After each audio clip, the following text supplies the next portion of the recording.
Southwest Florida's newest game in town brings you all the NFL action that you're asking for. Lloyd and Kevin have all the news, updates, trades, and rumors from the NFL. Lloyd Vance's Insider Football on Sports Radio 102.9 The Game starts now. Lloyd Vance's Insider Football is back for another week on Sports Radio 102.9 The Game and the Coastal Sports Network. So glad everybody could join me this evening. Kevin is on assignment, so I went and got our main man, our summer intern, the fantasy football guru, so he says. Nate Vance is back, Misericordia University communications major. How you doing tonight, Nate? Doing good. How you doing? Doing good. I was up at Penn State. I took the journey up there. I saw Penn State beat up on Washington. It was cold up there, though. I was in the 79th row, and I'm getting old. That was. I thought it was going to snow up there, so it was good. It was a good, fun trip, but I'm glad to be back. Watched a ton of football yesterday, and Nate, we got to get right into it. I wanted to talk to you this evening about a big thing one of my old friends, the late Chris Wessling, used to do on the NFL podcast was talk about teams that were forked. And I think week 10, it's time to start talking about these teams that are forked, meaning they're done, thinking they got no chance. And this will lead us talking into you're a big college football fan, and I wanted to get your take on Deion Sanders and whether he might come to the National Football League. And we'll talk about some of these teams that may be looking. So I'm just going to throw a team out there, and you say forked or not, or if they still have a chance. We all remember that Tampa Bay a couple years ago did make the playoffs as a team with a losing record, but I think it's going to be tough. So we'll start. This game was right here where I am in Philadelphia. I watched this game. The Dallas Cowboys, I think they may be done. It's a situation where Mike McCarthy is in the last year of his contract. The Eagles took it to him. It was a laugher at the end. The Eagles never had any doubt. So Dallas Cowboys 3-6. What are you thinking? Are they forked? Do they need to rebuild? Yeah, I think they're done for the season, definitely. I mean, they need to go start this rebuild now. I mean, you saw what they did this past week. They traded a fourth-round pick for a no-name wide receiver from the Panthers that hasn't done virtually anything yet in his NFL career. And Jerry Jones is just not a good general manager. I think he needs to step down from that position, and they need to be able to find someone that can better run this organization, because when they came into the season this year, it was just not a good roster. Everybody noticed their flaws in their game. Everybody knows Dak needs a run game to be successful. They don't bring any good running backs. They just bring Ezekiel Elliott, who's probably the worst running back in the league. And it's just not a good team. The defense isn't good. The offense is not good without Dak Prescott, and Mike McCarthy. He's about to have his job gone. So yeah, they definitely need to rebuild and figure something out in the draft for this upcoming year. Yeah, Nate, and we'll get into the particulars on the game, but the Eagles win 34-6. It was a laugher, as I said. But when you talk about being forked, and two names are being thrown around. If Dallas' job is available, it's the big apple out there. One is Bill Belichick. Do you think my answer is I don't think Jerry Jones will cede power, but do you think he would cede power to Belichick and let him run a whole operation, set things up, and come there? Or would it be another coach? And I'm going to ask you about a prominent name in a second. But do you think that Belichick would think about going to Dallas?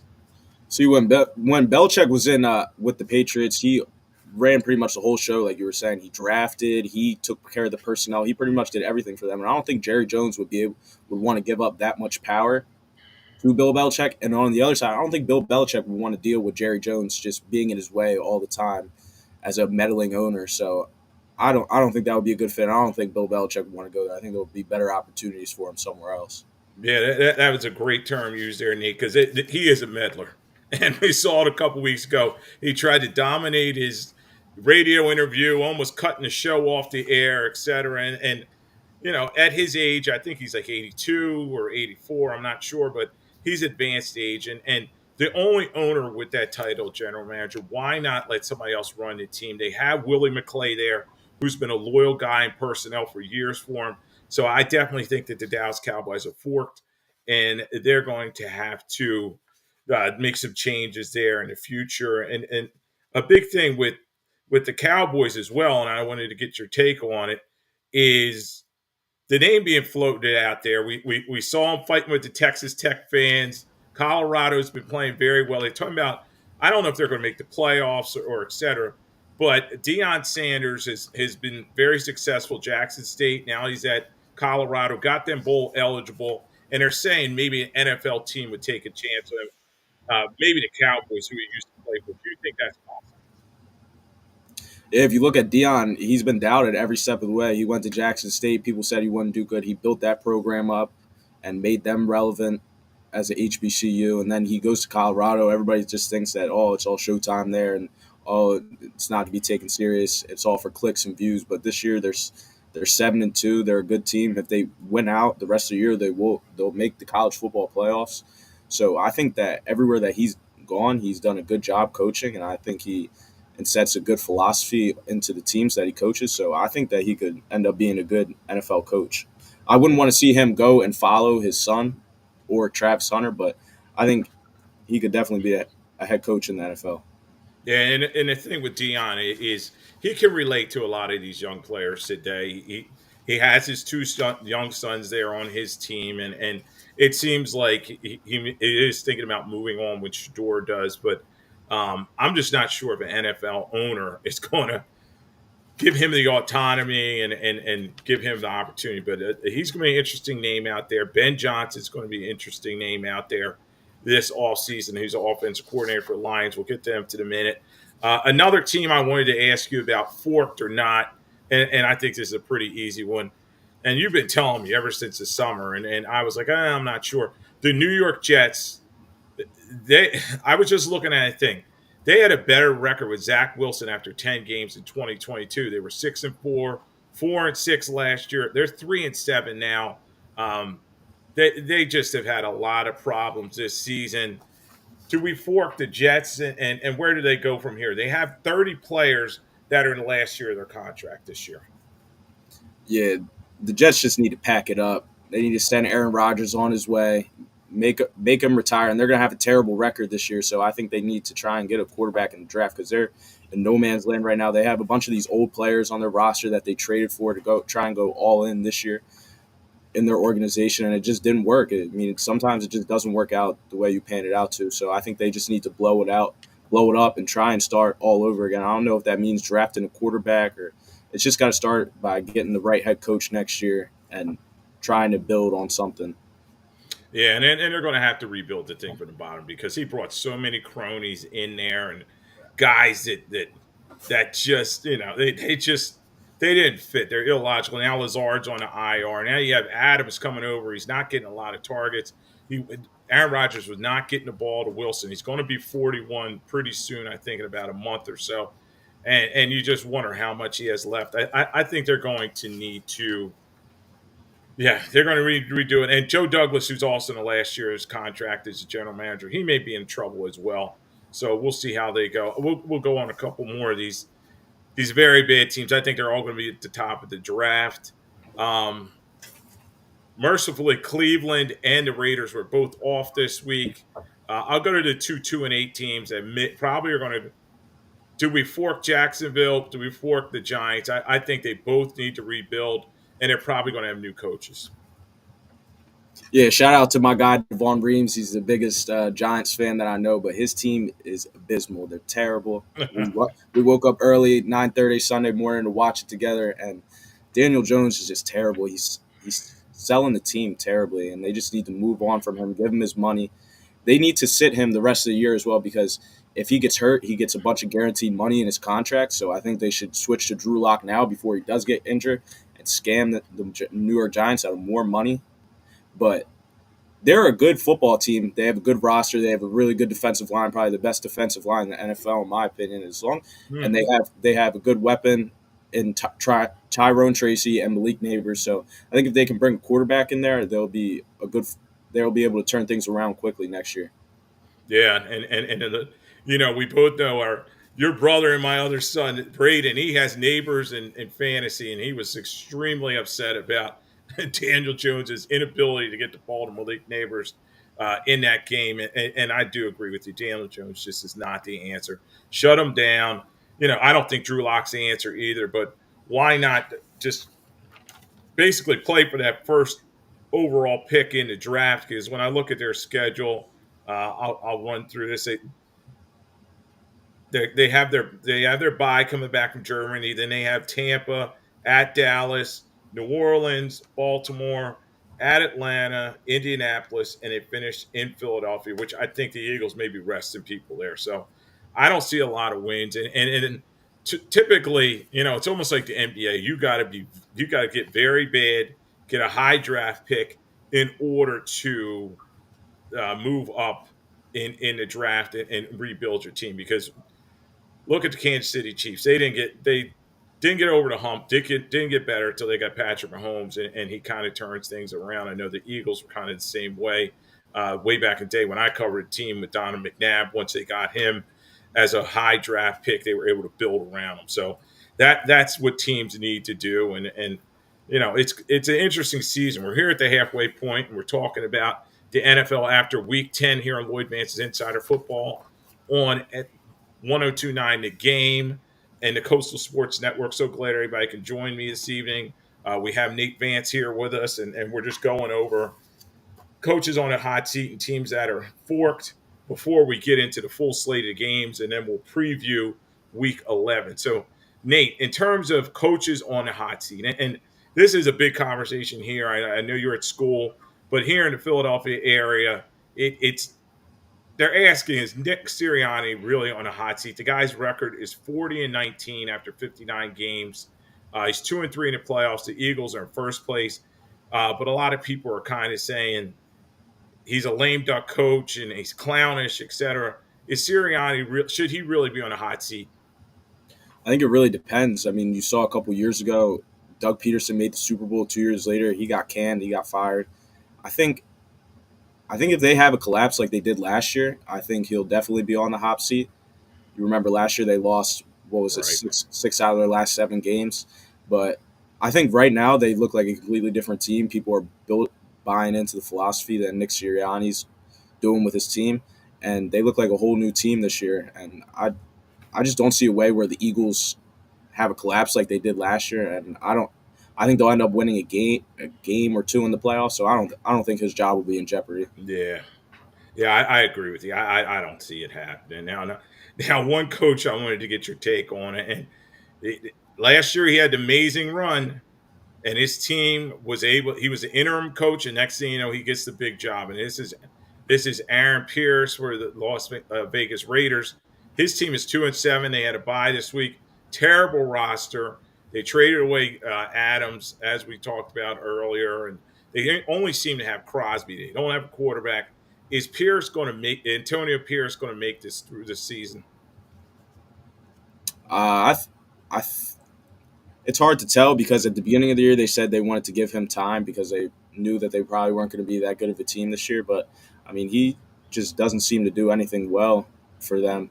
Last year he gave them a spark, and you see that with a lot of interim coaches. They win their first couple games, but he just doesn't seem to do anything at an elite level as a head coach. Like, he's supposed to be a defensive hard-nosed coach, but the defense is terrible. It's bottom 5 in the league. So if he's not doing anything well, then I don't think that he's the right guy for the job.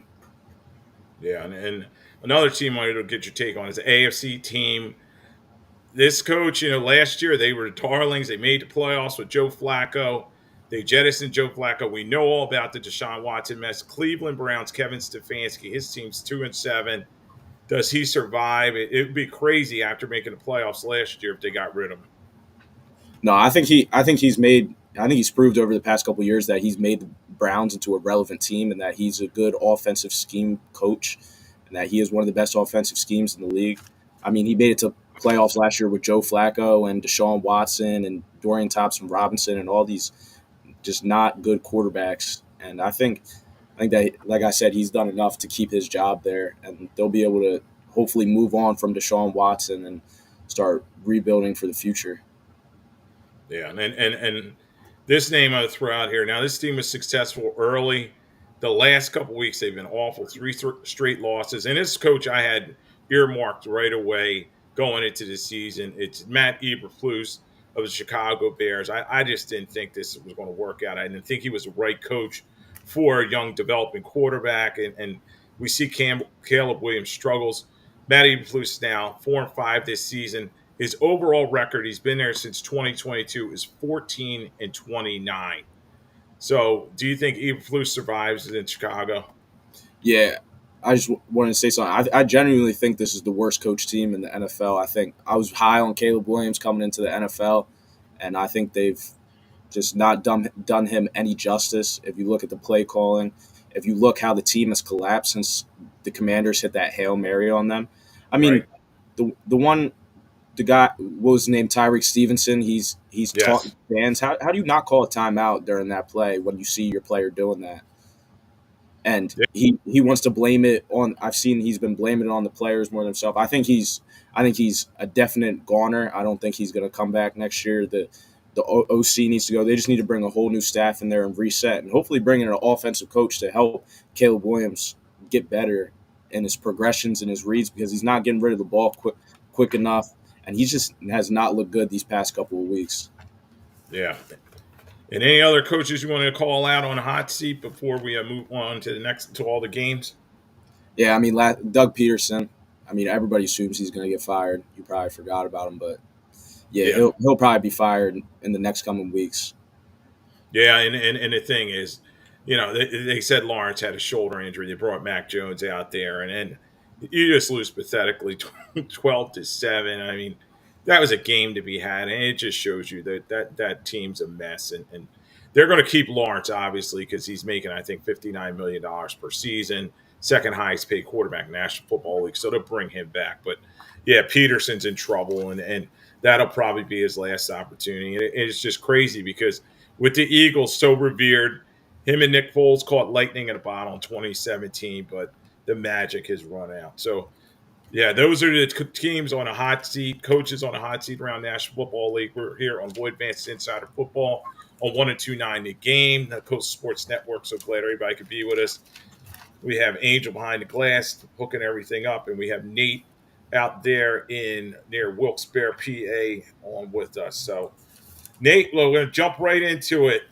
So many games to talk about from Week 10, and this is where we start seeing the contenders and the pretenders kind of sort themselves out. Now, big game we're going to go talk about Week 11. We'll get to it in a second, but the Kansas City Chiefs, they're 9-0.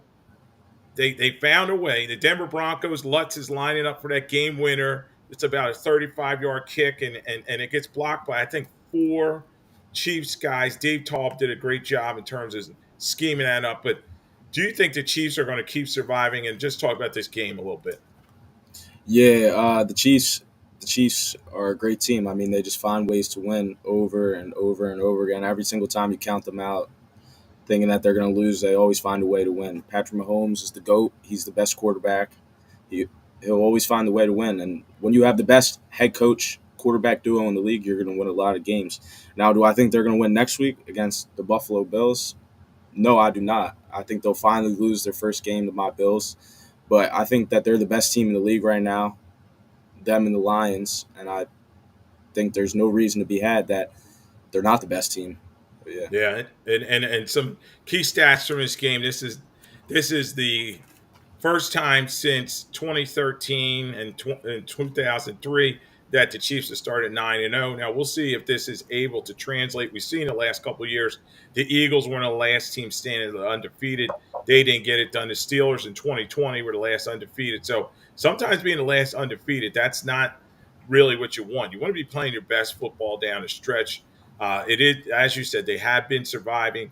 Great job in terms of just finding a way to win that championship ilk that they have. Mahomes, 28 of 42, 266 at a TD. What do you think of the addition of D Hop? He had 4 catches for 56 yards. Do you think he's going to make a big difference for his squad? Yeah, I definitely do. If you look at the rest of their receivers, Juju Smith-Schuster, he's out with a hamstring injury right now. He's supposed to come back soon, but he's been out for a while. Xavier Worthy, he is more of a gadget play guy. He hasn't been a big factor this year. What they thought he would be drafting him in the first round. And then they got McCole Hardman, Sky Moore, Christian Watson, number 84. Yeah. They're just a bunch of guys, and then you got D Hop out there, who's a veteran wide receiver, a future Hall of Famer, and you saw what he did against the Buccaneers. He didn't have that big of a game this week, the Broncos are a good defense. Patrick Surtain was shadowing him a lot of the game, who's the best corner in the league. But I think down the road in the playoffs, I think D-Hop will be a huge addition for this team. Yeah, and you can't forget about Travis Kelce. He seems just in time for me to get him in a trade. He's really kicked it in high gear for my fantasy football team. 8 catches, 64 yards, had a touchdown, which is his second of the season. He's kind of really turning up. And then Kareem Hunt is just holding down the fort. You know, they're still waiting on Pacheco to get back. So Kareem Hunt, 35 yards rushing, 65 yards receiving. Did a nice job. As you said, we'll preview that Kansas City Buffalo game coming up. And then the Denver, they're 5-5 now. And you're just wondering, you know, okay, are things starting to fall apart for them? Could they get that 6-7 spot in the playoff race? We haven't forked them, but they have a big game. Atlanta's coming to Denver. So Denver, I know their defense is their calling card. Are they going to continue to play well, or is this the beginning of Bo Nix kind of looking like a rookie? I thought he looked really good this weekend. He was 22 of 30 for 215 yards and 2 touchdowns, no turnovers on the day. I thought he looked really good. I think Sean Payton has done a good job not asking too much of him, designing up plays to get him quick, easy throws, out of getting the ball quick out of his hands and just into his playmakers' hands, even though there's not a lot of playmakers on this team. But this defense is definitely top 5 in the league. Zach Allen, the journeyman defensive lineman for them, he's been amazing this year as a pass rusher. And I definitely think they're in the 7th spot right now. I definitely could think they could hold on to that spot. I think the only other team that could really compete with them for that last wild card spot is probably the Bengals, and it's probably a go either way. So Yeah. I definitely think they have a shot to make the playoffs this year. Yeah, they can. And Peyton's kind of really turned the corner. And it's good to see Russell Wilson's playing well in Pittsburgh. We'll get that in a minute. And Peyton's kind of moved forward. So, as we talked about with some of those teams earlier that we forked, like the Giants, you got to have that good young quarterback. They seem to have found their guy in Bo Nix, and they're building around him. So, good win for Kansas City. They survived, but we'll see week 11. The next big game is an AFC game I want to go over with you. And it was actually an interconference game.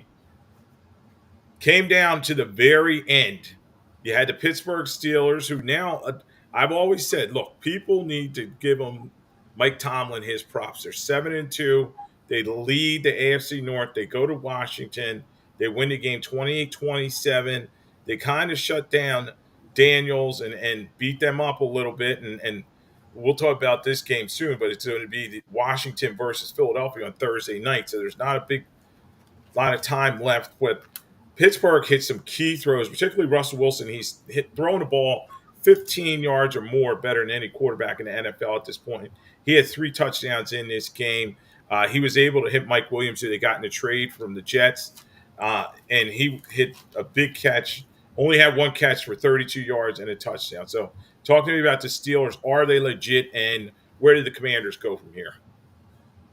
Yeah, I'll start with the Commanders. I thought they played a good game that just came down to the end with their defensive tackle just making a stupid play. It's 4th and 1.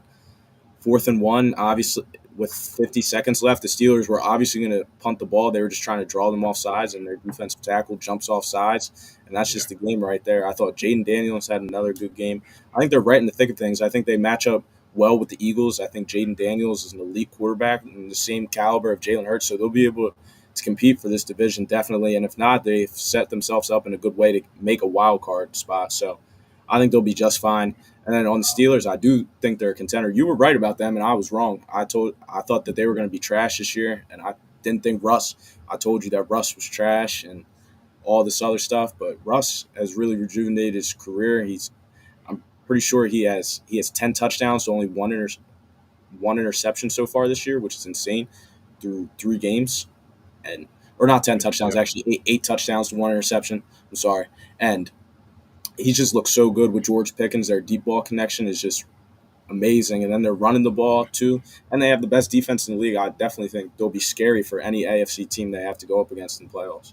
Yeah, and this is the 4th time Mike Tomlin's teams have started 7-2. He's definitely going to not have another losing season. He'll get to that 9-win mark that they need. And this team's going to keep rolling along. We'll talk about it. The big game coming up this week in a minute. Baltimore is at Pittsburgh, one of the biggest rivalries in the National Football League. Huge game for them, but definitely Russell Wilson, 14-28 195 yards, 3 TDs. He did have one interception, but Pickens is happy. He's getting his connection there. 5 catches for 91 yards and a touchdown. As you said, Najee Harris running the ball effectively too. He had 21 rushes, 53 yards, and a touchdown. So they're a very balanced team. Now, Highsmith has a shoulder injury they're going to be looking at, and we'll see if that's going to affect this team. But TJ Watt is still out there, obviously. Hayward's still out there. Minka Fitzpatrick. So this defense is coming for people. So we'll preview that game with Baltimore. Can't wait for that one. That's going to be a good one this weekend. Just one more thing too. You gotta give Mike Tomlin his props. I mean, everybody thought he was crazy for going to Russell Wilson when Justin Fields was 4-2 or 5-2 as the starter. I mean, he wasn't complacent with Justin Fields. He saw what he saw in practice probably, and just props to him for making that switch. Yeah, he definitely was like, he made his mind up, and I had heard that coming out of training camp. I talked to some guys in Pittsburgh, and they said that Tomlin liked what he saw, the veteran leadership and so forth. And Justin Fields did a nice job. But his thing is he's a better runner at this point in his career than passer. And Wilson's bringing that calmness to his team. And the thing is, Nate, I was like, I didn't know how much he had left either, because his last season in Seattle, he's not very good. In Denver with Nathaniel Hackett, he wasn't good. And then you saw last year when Sean Payton shut him down, he didn't believe him anymore. Steelers give him that opportunity on a value contract. The Broncos pay him to go away, and it's a great story. So we'll see if Russell Wilson's able to keep it going. Now, Washington side, it is going to be a fun game Thursday night. They got to get ready because Philadelphia Eagles, they're coming to Philadelphia. Austin Eckler did look good for the Commanders. He had 2 touchdowns in this game. They have McLaurin. Their offensive line's playing a lot better, and that's going to be the key, keeping Daniels upright, because the Eagles are going to be coming for him. So good win for the Steelers. They win by 1 point. A lot of close games this week. Is Marshawn Lattimore, do you know, going to be playing in that game on Thursday? Yeah, they're going to get him in there. They need him bad, because St. Juice he was getting killed over the top all game by George Pickens and Mike Williams. They need Marshawn bad, or A.J. Brown and Devonta Smith are going to have their way with that secondary. Yeah, and the Eagles got Goddard back as well, and it's a tough assignment. So, but Jalen Hurts, and we'll get to that game in a minute. But Jalen Hurts he started turning football over again a little bit, and that can turn games around real quickly. So Washington, they're still trying to find their footing. They're 7-3 team, much like the Eagles. They haven't played a lot of frontline teams, and when they have, like they played the Ravens, they lost them. So they're going to keep moving, but I definitely think they're going to be the wild card and compete for the NFC East crown. We'll see from there. We're talking Week 10 here on Lloyd Vance's Insider Football on 102.9 The Game, Coast Sports Network. I'm here with Nate Vance. Next game we will hit is, and this was a shocker to me, because you had the Atlanta Falcons, and they came in there as a heavy favorite. Let me see. They were a 3.5-point favorite against the New Orleans Saints. We thought the New Orleans Saints were a team that were like, all right, stick a fork in them, but they had some fight left in them. The Saints come back to win 20-17. Much like you were talking about earlier, their special teams coach, interim head coach now, Darren Rizzi, gave them a little jump. They ended a 7-game losing streak. They hit a huge block kick, and Younghoe Koo had a bad day. He missed 3 field goals for the Falcons. So quality win for the Saints. But talk to me a little bit about this game. Is it the Saints winning, or was it the Falcons losing? Yeah, I thought Younghoe Koo, who is a good NFL kicker, who's usually money for the Falcons, I feel like his 3 missed kicks is what really – they only lost by 3 points, and if you just make one out of you're going to OT. And Kirk Cousins has been in the clutch this year, so I think the Falcons lost this game. I think it was a bad loss for them. I think that they needed this to have their chances at the 1 seed still alive, so that they could have the playoffs run through Atlanta. But I think that's gone now. But the Saints, like we were talking about earlier, with their interim coach, gave them a little spark. It seemed like they didn't want to play for Dennis Allen anymore. Their defense was giving up on them a lot, and there was just a lot of juice that they had. And Derek Carr had a good game. They were getting a lot more. You kind of saw what we saw in the beginning of the year when they were started out 2-0, and their offense was clicking this week, and they had a good showing this week. Yeah, and Tampa, Tampa's 2 games back. Atlanta, and we'll see if they're able to jump back in this thing. Atlanta, they have an interesting. So Atlanta is at Denver. They have their bye. Then they have the Chargers. They're at the Vikings. They're at the Raiders on a Monday night. They have the Giants. They're at Washington, and they finish at Carolina. So they can, I think Atlanta's still going to be in the mix. They'll maintain that 2 game lead. I did pick them to win that division, and it's looking like Raheem Morris does have that group moving in the right direction. But as you said, tough situation for them losing. Next week, Atlanta is going to be at Denver, which is a tough assignment. It's an outdoor game. It's probably going to be cold there, and you have an indoor team going out there. We'll see if Kirk Cousins is able to get going. He's 23 of 38, 306, 1 interception. He played pretty well. Your guy, Bijan Robinson, 20 rushes, 116, 2 TDs. He started to seem to turn the corner for them. But the story was the Saints, and they kept fighting. Carr, you got to give him his props. 16 to 25, 269, 2 touchdowns, and he was getting the ball. Of all people, last year I was killing him. MVS was dropping passes all over the place for the Chiefs, but yesterday he was dynamic. 3 catches, 109, 2 touchdowns for the Saints. So big win for the Saints. Next week is a Jameis Winston Bowl. You have the Cleveland Browns coming to New Orleans. So anything else on the Saints? Nah, I mean, if I'm a fan of the Saints, I'm not really too happy that we won that game. We want to tank and get the best possible draft pick, but hey, it was a good win for them at the end of the day. Yeah, they needed a win. That 7 game losing streak. They started the season 91 points in the first 2 games, almost setting an NFL record, but they just fell back to earth. So, as you said, got rid of their coach Dennis Allen, rebuilding, and we'll see where they go from there. Next game I wanted to hit on is they may be back. The Niners. The Niners beat Tampa Bay 23 to 20. Another game where they're struggling. We can talk about the kicker there too. Niners are 5-4 now. They get Christian McCaffrey back. He had over 100 total yards in this game. Niners get the win. Moody finally makes a field goal for the game winner. Talk about this game a little bit. There was a little surprises here and there in this one, but it looks like Niners are starting to pull together. Yeah, it was a good game. Brock Purdy had a really good game. He had that nice throw to the back of the end zone to George Kittle. I thought that was an amazing throw and catch. They got Christian McCaffrey back. He didn't have too many rushing yards, but had a decent amount in the passing game. I thought they looked good on all cylinders. I just think that they're not the same team from last year, and last year they would have killed that Bucs team with all them injuries. I think the Bucs are a scrappy team. You saw that on Monday Night Football when they played the Chiefs, but I thought that the Niners with McCaffrey back should have killed them. So I wasn't too satisfied with their win, but a win is a win at the end of the day. And right now they're just trying to win that division, which is competitive with the Rams and the Cardinals, the surprising Cardinals, which I told Kevin about. I got to see Kevin again about Kyler Murray, but yeah. Yeah, I agree with you.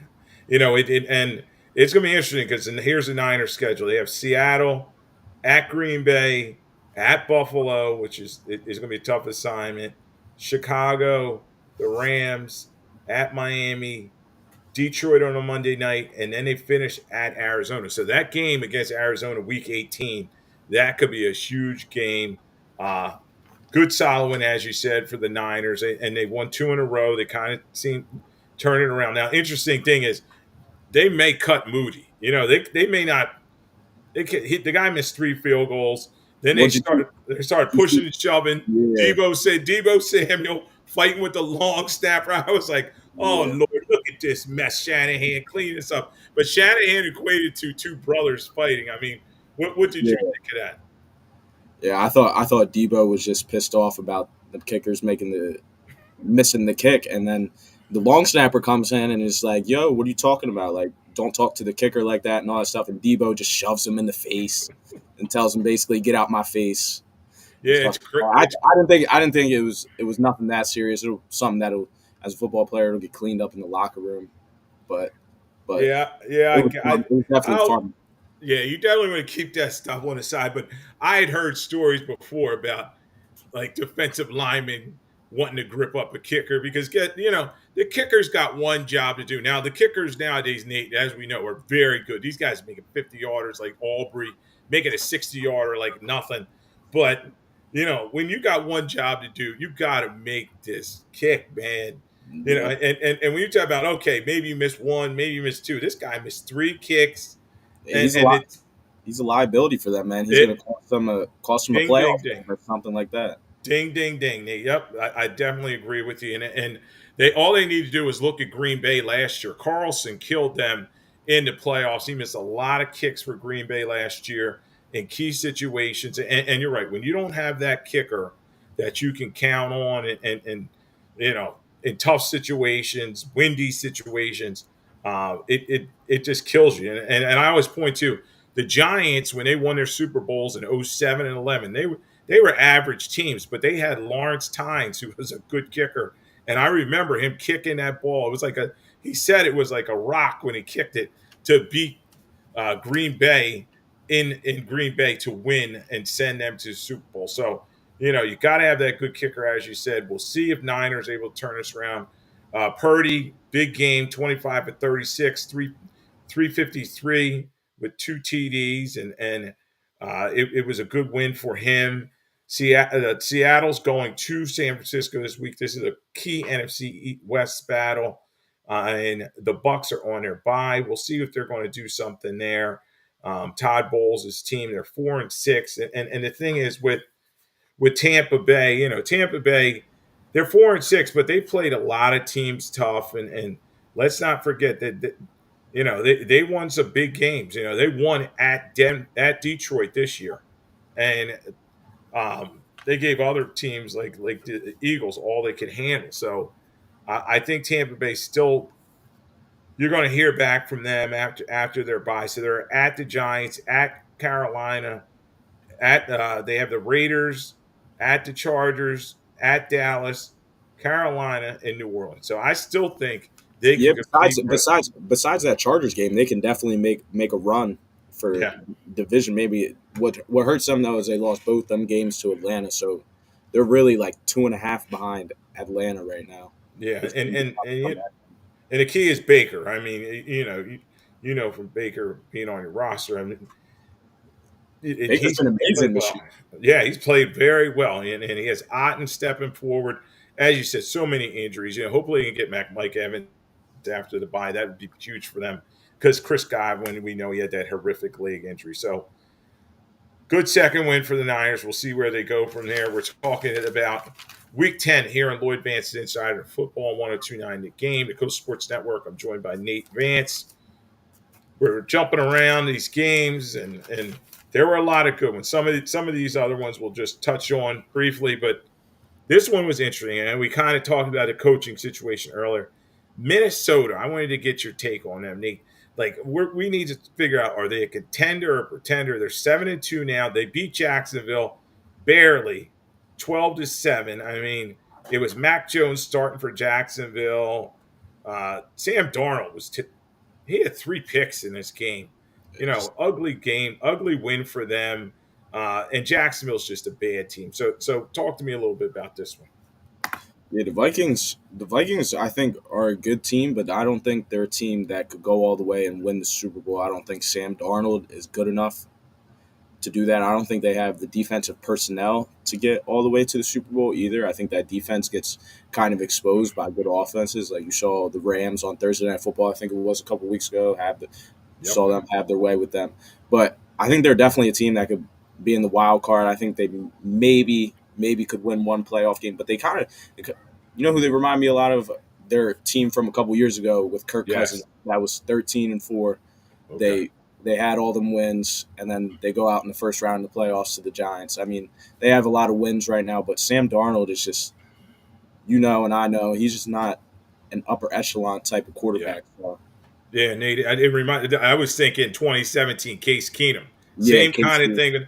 They played real well, and then they got the championship game against the Eagles, and we're all like, they got no shot. And Darnold, it's a good story that he's got the comeback and all that. He's getting some stats. But with the game online, you don't want the ball in his hand. As I said, he had 3 interceptions. There was another one that was an interception. It was dropped, so he could have had 4. They won in spite of him. And the thing is with them, yes, they got Hawkinson back, 8 catches for 72 yards, and Aaron Jones is running tough, 17 rushes, 88 yards. Had a little trouble getting the ball to Jefferson. He only had 5 catches for 48 yards, but good win for them. And much like some of these other teams that we're questioning, who are they playing? So they're stacking W's. You can only play who's on your schedule. But when we look at this, they're at Tennessee, at Chicago, Arizona. I'll be interested in that game. Atlanta. They play Chicago on a Monday night, at Seattle, Green Bay, and it finish at Detroit. So I Yeah, know so they're. Yeah, go ahead. their schedule is definitely favorable. Like I said, they'll probably be that fifth seed in the wild card. They'll probably finish at around like 12-5 or 11-6. So, but I don't think anybody expects them to do anything too big. Yeah, yeah, and Jacksonville, as we were talking about earlier, I think it's just a matter of time for Doug Peterson. Next week's not going to help. Jacksonville's at Detroit, and we know what Detroit will put a 50 burger on you in a heartbeat. So I think it's going to get only worse for Jacksonville. Next game we're going to talk about here on Lloyd Vance Insider Football on 1029 The Game, Coast Sports Network. This was a shocker, and we talked about this coach earlier on a hot seat. It's crazy, and it just shows you early season really doesn't matter. You got to have a good middle and end to your season. The Patriots are now 3-7. They beat up the Chicago Bears 19-3. I mean, this was ugly. The Patriots sacked Caleb Williams 9 times for a franchise record. The Chicago Bears, and you talked about them losing that Hail Mary game to Washington, have not been the same ever since that point. I think they've lost 3 straight games now, and they've had 23 straight possessions without a touchdown. They were 1-14 on third downs. I mean, what an ugly game for the Bears. And talk about both sides of this one. Yeah, I'll start with the Patriots first. I think they definitely got their guy in Drake May. I mean, he's been looking really good these past couple of weeks. He had 180 yards this week, a pick, and a touchdown. So I think he's doing a great job, especially with the limited arsenal that he has in terms of his weapons. I don't think they have a single guy that you would look at on their offense and be like, "Ooh, I really like that guy." Besides Ramondre Stevenson, maybe, Yeah. but he's been doing a great job. I think he's a playmaker. I think they always talked about coming out of the draft how his comparison is Justin Herbert, and I think you can see some of the similarities in their game. And I think he's going to be a good quarterback in years to come. And he outplayed the number 1 overall pick, who I was high on. You were probably high on. Everybody thought that he was just going to be amazing this year. And I just think I blame some of it on Caleb. If you look at the film of the game, he holds onto the ball way too long. He's taking too many unnecessary sacks. He's not getting the ball quick enough out of his hands. He's just straight up missing throws. But I also think some of this is just coaching. I think Shane Waldron has just done a terrible job of scheming up plays for Caleb Williams this year. If you look at their plays, offensive coordinators are supposed to do sequence of plays so that they all correlate. So, like, we'll run the ball on first down and then hopefully get a couple yards so we do play action off of it. It just seems like he's calling plays out of the playbook just at random times and that just don't correlate. And I don't think that he's doing a good job in setting up this offense for success. And I mean, if you look at all the guys they got on their offense, they got DJ Moore, who's a good receiver. He put up 1,300 yards last year. You got Keenan Allen. He had 1,200 yards last year. I know he's old, but still. And then they got the rookie Rome Odunze and DeAndre Swift, who's been having a good year. There should be no excuses for this team. Yeah, and they have Cole Kmet at tight end, and the big thing is when they go into the draft, they need to fix that line. That line is a mess. They've tried that for a number of years. They're another one of these teams, much like the Giants. They've been drafting linemen forever, and none of them seem to work out. Maybe they need to get a better scouting department. And like you were saying, May, hey, he's come along 15-25, 184. He had a TD. He did have 1 pick. Totally outplayed Caleb Williams, who was 16-30, 120, no TDs, no interceptions. And I said he was running for his life back there. He's been sacked 15 times his last 2 games. And the Patriots are a tough physical team. That's who they're going to be. So Stevenson, 20 rushes for 74 yards. And then their defense is just going on. They're kind of no name, other than Christian Gonzalez, but they're going to pin their ears back and come after people. So good, solid win for them. They're 3-7. The Yeah, what do Patriots. Yep, go you? ahead. Sorry, what do you think about Gerard Mayo? How do you think he's been doing? I didn't want to list him on a hot seat earlier. I think that Kraft is going to give him some time up there to kind of fix things up. Elliot Wolf has come in to run the personnel department. They're going to give them a season or two to kind of fix that whole situation. And as we said, they're the mold of Judon. They're a defensive-minded team. He's going to fix that defense even further. They got to find some semblance of playmakers, as you were talking about. I like Polk and Booty makes some plays here and there for them. But Henry's an old tight end. They need to find some more playmakers, but I think they will do that. Elliot Wolf's been around the NFL for a long time, son of Ron Wolf, who's a Hall of Famer at GM. So I think that, you're going to see the Patriots make some moves and kind of keep Judon. So I wouldn't fork them. I don't think they're going to make the playoffs, but they're going to win a few more games. And that was a good win for them. Now they have the Rams coming this week. The Rams who are playing right now. I think the Rams are kind of on a roll, and the Rams have a number of playmakers on their squad. So it's going to be a tough assignment. It's going to be interesting to see who Gonzalez covers, whether he covers Nakua or whether he covers Kupp in that game. Chicago, it doesn't get any easier. They play the oldest rivalry game in the National Football League. Green Bay is going to Chicago this week, so we'll talk about that one. But they're a mess. So interesting times around the NFL, and we're talking about Week 10 here in Lloyd Vance Insider Football, Coast Sports Network, 102.9 The Game. All right, Nate, this is one I know you've been dying to talk about. The Buffalo Bills have won 5 straight games. They're 8-2. They just beat up on. I mean, the Indianapolis Colts. Now you talk about a coach that should be looking over his shoulder. Shane Steichen maybe should be. The Colts are 4-6. Flacco's not the answer for them. I want to get your take on Anthony Richardson in a second, but the Bills win this one 30-20. A big play was Teron Johnson, their number 7. That's your favorite number. He had a 23-yard pick 6 for Buffalo in this one. Talk to me about this game. Yeah, I think Josh Allen had his sloppiest game of the year. He had 2 picks. He was going back to reverting to his old ways, turning over the ball a lot. But again, James Cook, they rely on the run game, 19 carries for 80 yards and a touchdown. You saw their weapons step up. Mac Hollins had a bunch of big catches. Yeah. You saw Dalton Kincaid, he had a couple catches. He got hurt. Hopefully he's okay for next week for their big game. Khalil Shakir had a lot of big catches. And then that defense, it was the best that I've seen it all year. I know Joe Flacco, he hasn't looked too good this year, but they had 5 takeaways in the game. I mean, when you do that, you're setting your team up for success. But they had a good game plan. The only knock I have on them right now, the Bills, is they need to fix up their run game. I know the style of defense that they play a lot of too high safety. Sean McDermott, he doesn't want to give up the big play, and that's how he's always coached in Buffalo, just playing with them two highs up there, which makes the run game susceptible. So, of course, they're not going to be as good in the run game. I think over time, when Matt Milano comes back, he'll be coming back in a couple weeks from his torn bicep injury that he had during camp. I think he'll steady up the run game, but that's my only complaint against them right now. I think next week when we have our big game, when we get our weapons back, Josh Allen will go back to not turning the ball over as much. And, yeah, I thought it was a good team win for them. Yeah, it was. And Cooper was banged up, right? He didn't play in this one? Yeah, no Cooper. Yeah, so they'll get him back. Taylor Rapp's really been playing well for them as secondary. He had a big interception. Josh Allen, 22 of 37, 280. As you said, he had a rushing touchdown. He just showed he's still dynamic running that ball. He did have those 2 picks.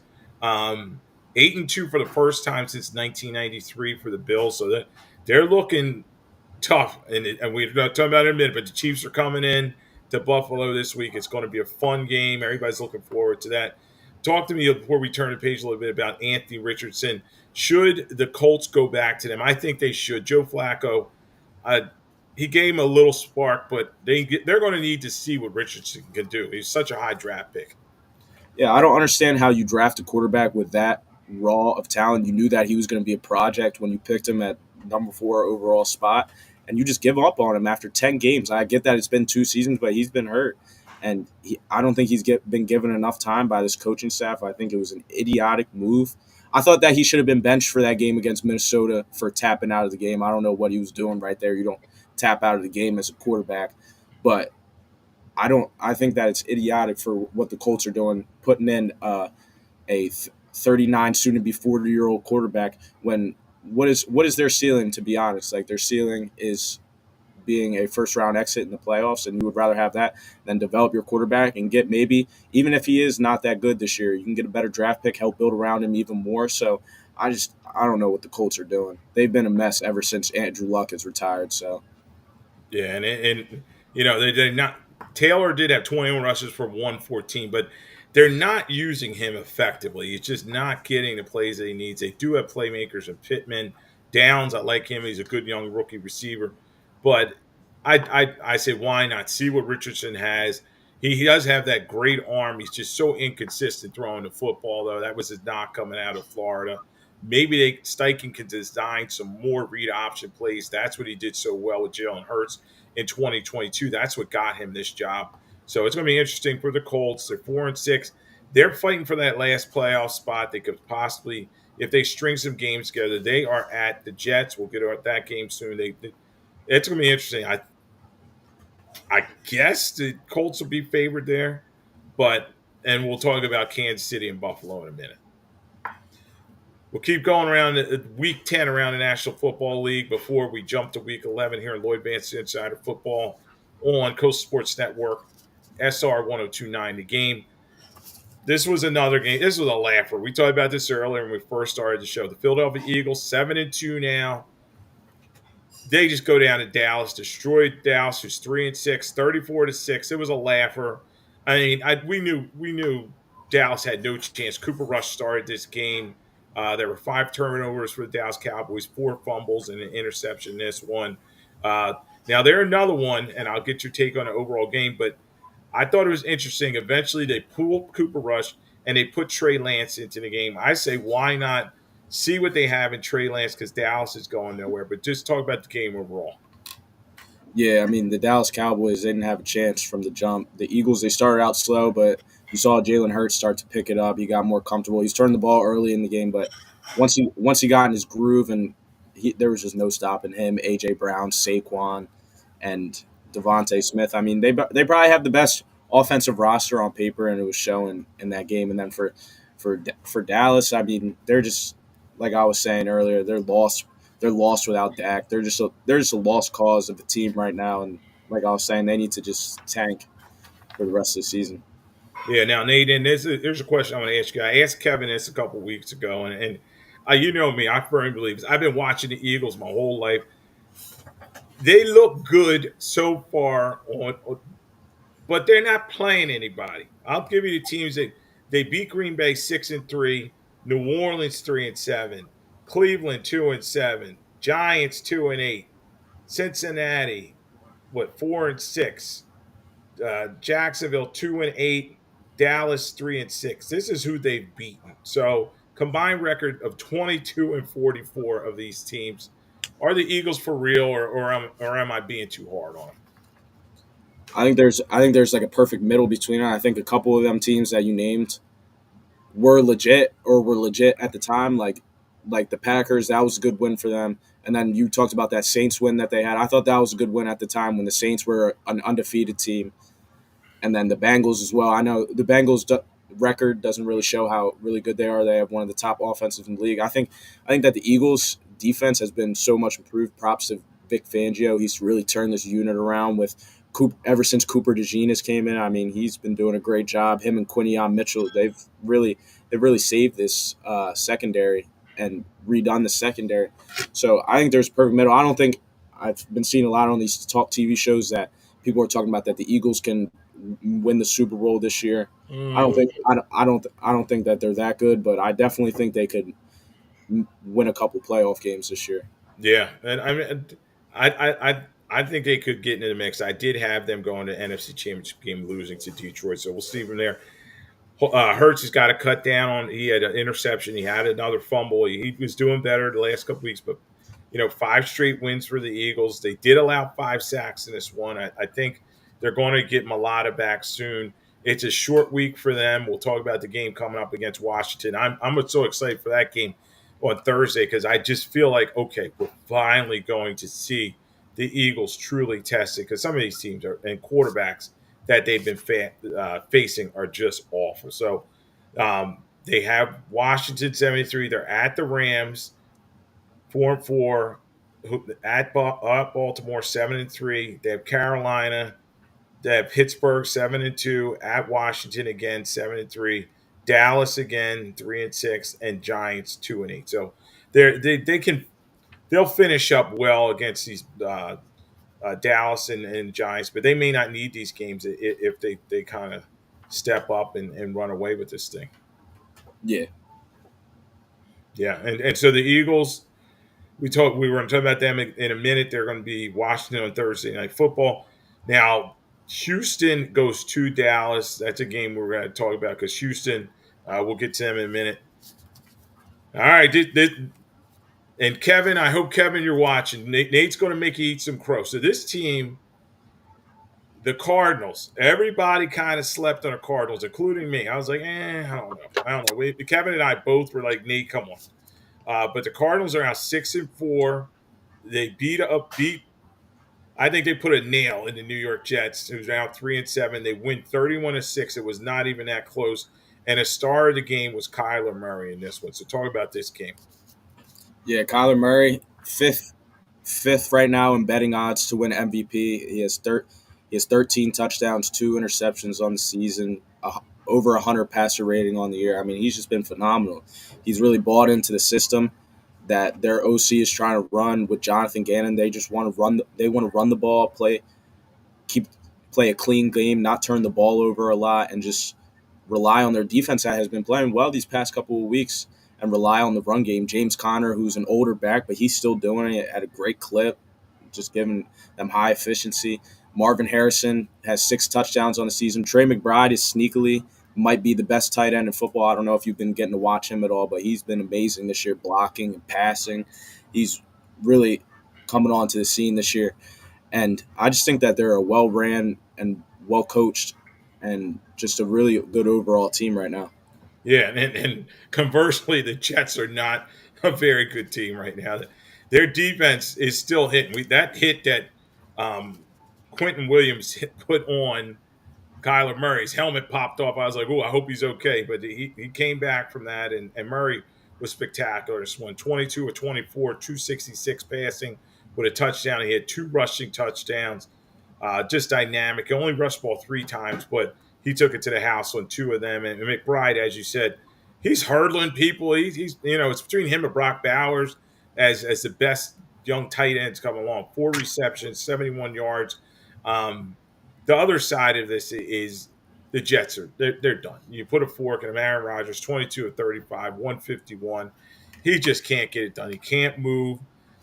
They would have been smart to lean on the killer bees in their running back position, but they want to be a passing team and throw the ball all over the place. He's having problems getting the ball to Wilson, and you could see even Adams is kind of like, oh, man, what am I doing here? So crazy season for New York Jets. Do you think Rodgers comes back next season? I think Rodgers is ready to ride off the sunset and retire. This is just not what he wanted it to be. That Achilles injury from last year really affected him. He put all his eggs in that basket. They brought him back this season to say, okay, maybe we got something here, and they gave him everything he wanted. But that offensive line's too old. Guys like Tyron Smith, their better days are behind them. And it's just a bunch of misfitting pieces. They're 3-7 now. What's the best they're going to do? Go 9-7, and maybe Tyrod Taylor get out there after a while. But tough loss for them, and it's not going to change. Arizona goes into the bye, leading the NFC West. Then they're at Seattle, at Minnesota, Seattle. So some winnable games for the Cardinals. And as you said, Harrison Jr. really come along on the outside. And Connor is playing very well, a guy that both you and I have questioned over the years. He is running extremely hard, and they have a good young running back behind him. So Arizona team you got to watch out for. The Jets have the Colts, and then they're bye. We'll see if they're able to make some adjustments there. All right, as we keep moving along on these games here on Lloyd Vance Insider Football, 1029 The Game, Coast Sports Network. We'll only touch on this one briefly. I mean, Nate, the Chargers are 6-3. They beat Tennessee 27-17. Big deal. Herbert, he was effective, 14 of 18, 164 a touchdown, a rushing touchdown. But the thing is with the Chargers, it's like, okay, they're kind of boring, They got Gus Edwards back. J.K. Dobbins is running the ball well. But they're another team, as you were talking about, one and done in the playoffs. I could see that happening. Yeah, I I do think they would be a scary team to play in the playoffs because of that philosophy they got there. They have a really good defense, a top 5 defense probably, and they want to run the ball, which translates to them cold games. And with Justin Herbert, who I think is an outstanding talent of a quarterback, and you're starting to see that more. He has 11 touchdowns and only 1 interception right now. So I think they are a scary team, but like you were saying, they haven't really beat anybody yet that of note. So we'll see in these next upcoming weeks. I mean, they play the Chiefs again, I think. So we'll see what they can do. Yeah, and Bosa was back. He was healthy finally. He was always hurt, but he had a sack this week, and they're hoping to have him out there. And they do have playmakers on the defensive side with, Derwin James is a guy that followed over the years, and he's a pretty hard hitting safety. Minnesota, they get Tennessee, and as long as they can control Ridley, I think that Minnesota should be in good shape there. Cincinnati is at the Chargers, so that's a big test because the Bengals are one of those teams we talk about. They're just explosive. Now I got to go back to Thursday night, Nate. What were you thinking watching Chase out there? I think he may be the best receiver in football. It was tough that they lost that game. Should the Bengals have gone for 2 there and the win? Obviously, we know it didn't work out.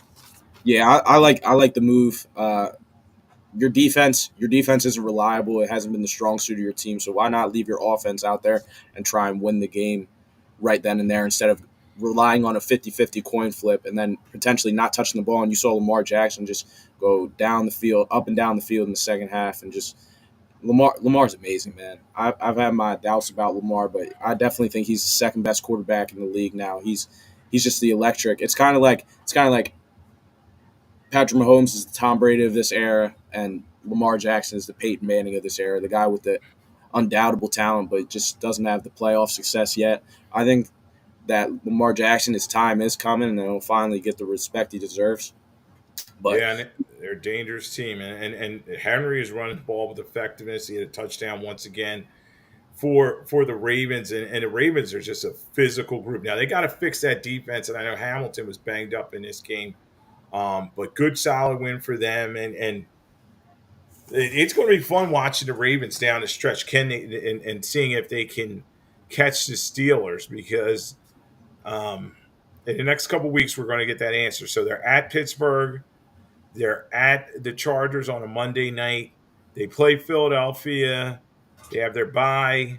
They're at the Giants, Pittsburgh, at Houston, and then they finish with Cleveland. So you have a mix of games there, but I think it will showcase Lamar Jackson's talent. He's making a strong case for MVP. I don't know if you were talking about the odds for Kyler Murray. I would think that Lamar Jackson is in the driver's seat in terms of MVP. yeah, he is. He's number one, and then Josh Allen's number 2 right now. And then you got Pat Mahomes, and then I think it was Derrick Henry, if I'm not mistaken, was 4. Yeah, and it's going to be a good race this year because Josh Allen is playing extremely well. I know you're a Bills fan, you want to toot your quarterback's horn, but I mean, he's playing very well. He was not turning the football over, leading his team to a lot of victories. Mahomes, obviously, he's going to be in a race because he's Patrick Mahomes, but he's been up and down, playing a lot better recently, and right now I say, okay, Lamar has to be in the driver's seat. So we'll look at one more game, and then we'll get to our game balls and lackey for this week. Sunday Night Football. I thought this game was over. I fell asleep on this one. I was a little tired. Houston was up 23-7, but the Lions showed their mettle once again. Bates makes 2 50-yard field goals for them, a 50-yard game winner, and they overcome Goff's 5 interceptions. Big win for the Lions. Talk to me about this one. Yeah, I'll start with the Texans. I just think that they need Nico Collins back. I don't think their offense is that good right now without Nico Collins. They were good in the first half, but in the second half they scored 0 points. I mean, that's just terrible from C.J. Stroud, who we all consider to be, we all think, who was at least a top 7, 8 quarterback in the league, and that's just unacceptable. But I know a lot of their offense is hurt right now, and their offensive line isn't very good. But you just can't have that happen. And then on the side of the Lions, I mean, that's just a resilient win. That's Dan Campbell football right there, not giving up, just willing a way to win. Jared Goff has 5 picks, and I know three of them probably weren't his fault, but 2 of them were definitely on him. He didn't have his sharpest game of the year, but at the end of the game, you saw their 2 stars, Gibbs and Amon-Ra St. Brown, just take over the game and will them to a win. So props to the Lions, and they're the scariest team in the NFC by far, I think. Yeah, and they can give you any game that you want. If you want to get physical, they can. You have Gibbs, as you said, Montgomery running the football. Laporta's a little banged up. We'll see how he's doing. But they have the receivers. St. Brown he was quiet, but he had his 7th straight game with a touchdown or something like that. Yeah, Franchise record. 7 games in a row now with a touchdown. Yeah, and then their kickers come along. He came from the USFL, but this kid's got a strong leg. He's accurate. It was funny because both those kicks had yellow paint on the ball. They snuck right into upright, but you take what you can, and it's a big, good win for them. And you're right. Dan Campbell, he's stacking W's. He's a tough physical coach. A lot of people laughed at him, talking about biting kneecaps and all that stuff. But this team is physical, and they're dangerous. So I think the road in the NFC goes through Detroit. Jacksonville, poor them. They're coming to Detroit this week. We'll see if Trevor Lawrence comes out there. It may be Mac Jones against Detroit. That's going to be an ugly one. Houston going to try to bounce back against Dallas on Monday Night Football. All right, so quickly here on Lloyd Vance Insider Football on 102.9 The Game, Coast Sports Network. Game ball. I'll go first. There are a lot of different choices. I even though he lost the game, I had to go with Jamar Chase. I mean, it's ridiculous. He scored 55 points in fantasy football. He had 11 catches, 264 yards, and 3 TDs, just dancing through the Ravens defense on Thursday Night Football. I'll give my game ball to him. Yeah, question for you real quick. You taking him or Justin Jefferson right now? Ooh, I think I'm going with Chase right now over Justin Jefferson. And, the only reason is because of who the quarterback is throwing to him.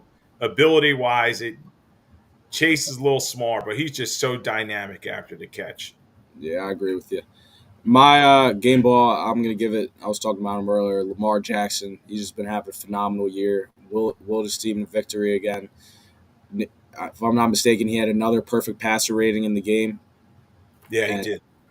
And he's just been playing phenomenal this year. And he right now, if the season ended today, he would end with the 4th highest passer rating of all time in a season, which is just insane.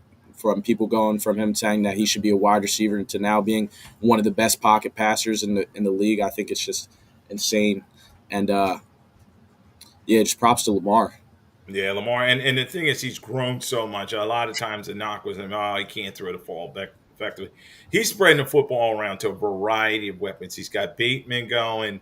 It was interesting because I heard Deontay Johnson was bitching about he only got 5 snaps. We'll see if they're able to get him into the mix for the Ravens, but he's getting the ball to Andrews and the rest of his tight end group there, and their running backs. Derrick Henry is playing effectively. Justice Hill, really good on swing passes, piling up the yards. Ravens, extremely dangerous team. We're going to see if they can beat the Steelers this week. Also, a shout out. We'll give it to Kevin's game ball to Kyler Murray, as I said earlier. Outstanding over against the Jets. 31-6 win, 22-24, 266, and he had those 2 rushing touchdowns. So those are game balls. My lackey, I have to give it, and he's going to accept it for his team. I think this guy's going to be fired. Bears head coach Matt Eberflus, his team was not prepared. They lose 19-3 in New England. They were 6.5-point favorite in this one. Williams was sacked 9 times. I ran down all the other stuff before. 1-14 on 3rd downs, 23 straight possessions without a touchdown. So Matt Eberflus, he can share that with Shane Walter and the rest of the Bears. Yeah, my lackey is going to Cooper Rush. I mean, not that anybody was expecting a lot from him, but he was 13 of 23 for 42 yards. I mean, how does that happen? How do you throw on 23 pass attempts and only get 40 yards? And he had the 2 fumbles lost. He was just dropping the snaps and stuff. I mean, it was just a terrible performance. Yeah, and the thing is with that, as I was saying earlier, why not give Trey Lance, see what they have in him? Because Dallas isn't going anywhere. They're going to rip that thing down. So why not see if Trey Lance is worthy of coming back as Dak Prescott's backup next season? Rush, yeah, he was terrible. And there were a bunch of guys that won, and you say they won, but Jared Goff, 5 interceptions. He won, but Moody, missed field goals. He won with that. And then the Ravens defense, as we talked about, they won, but they allowed 428 passing yards to Joe Burrow and the 264 that I talked about earlier tomorrow, Chief. So crazy times around the National Football League, and that's wrapping a bow on Week 10. And now Nate and I will take a look forward at a couple key games in Week 11 here on Lloyd Vance Insider Football on 102.9 The Game, the Coast Sports Network. All right, Nate, let's jump into these ones. I don't have the lines in front of me, but there should be some good games out there. Washington 7-3 at the Philadelphia Eagles. I just think the Eagles, the Washington's defense is a little overrated. You know, they lost Allen. They do still have Payne out there. They have Bobby Wagner, who I think the Eagles are going to exploit with Dallas Goedert and some of the crossing patterns of A.J. Brown. So I think the Eagles win this one. But Daniels should make it exciting, and the Philadelphia crowd should be in a frenzy, finally facing a good opponent on Thursday night. Yeah, I like the Eagles too in this one. The Eagles are at home. I think, like you said, the Commanders' defense is going to get exposed by the Eagles' offense. I think the Eagles' defense is a lot better than the Commanders' one, so I think they'll be able to contain Jaden Daniels somewhat, as much as you can anyways. I mean, he's been playing outstanding this year, but I think the Eagles will definitely win.